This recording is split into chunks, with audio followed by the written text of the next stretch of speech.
concluded that the wealthiest spot on earth is not the oil fields of Iran or Iraq or Kuwait or Saudi Arabia. The wealthiest spot on earth is not the diamond mines of South Africa. The wealthiest spot on earth is not the silver mines of Central America or the gold mines of South America. The wealthiest spot on earth is actually not too far from your house. You probably pass it every day. What is the wealthiest spot on earth? I figured it out years ago. The wealthiest spot on earth is the cemetery, the graveyard. You may ask, why is the graveyard so wealthy? Because in the cemetery are books that were never written. The graveyard is filled with music that no one has ever heard. The cemetery is filled with paintings that no wall will ever see. The graveyard is filled with poetry that no one will ever read. What a wealthy place. The cemetery is filled with businesses that will never open.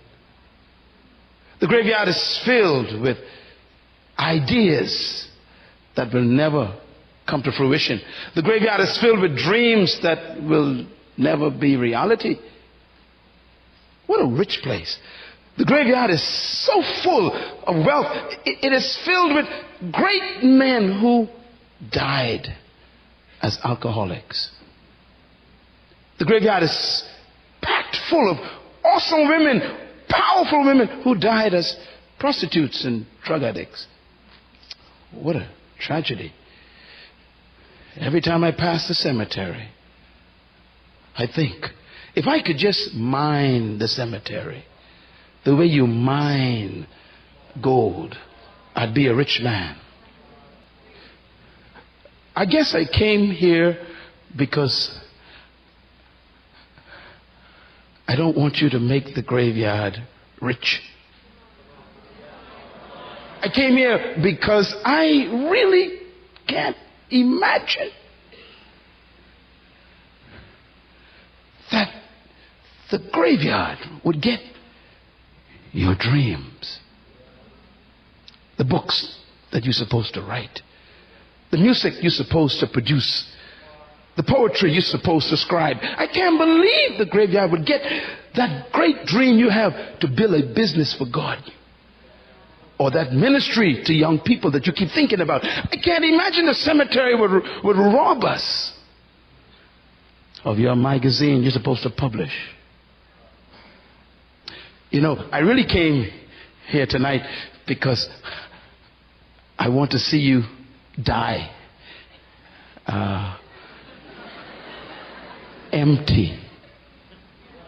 I want you to go to the graveyard, young woman, young man, with nothing left. As a matter of fact, I really came here because I want you to die like Jesus.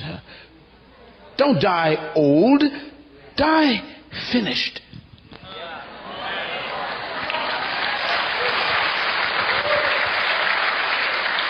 I don't want you to die with nothing left. Go to the graveyard as an empty carcass. Die like my friend, the apostle Paul. Paul says, I am finished my cause. And then he says, I have been poured out like a drink offering. Every drop of me is finished. He says, therefore, I am ready to die. You should not die until there's nothing left for you to do.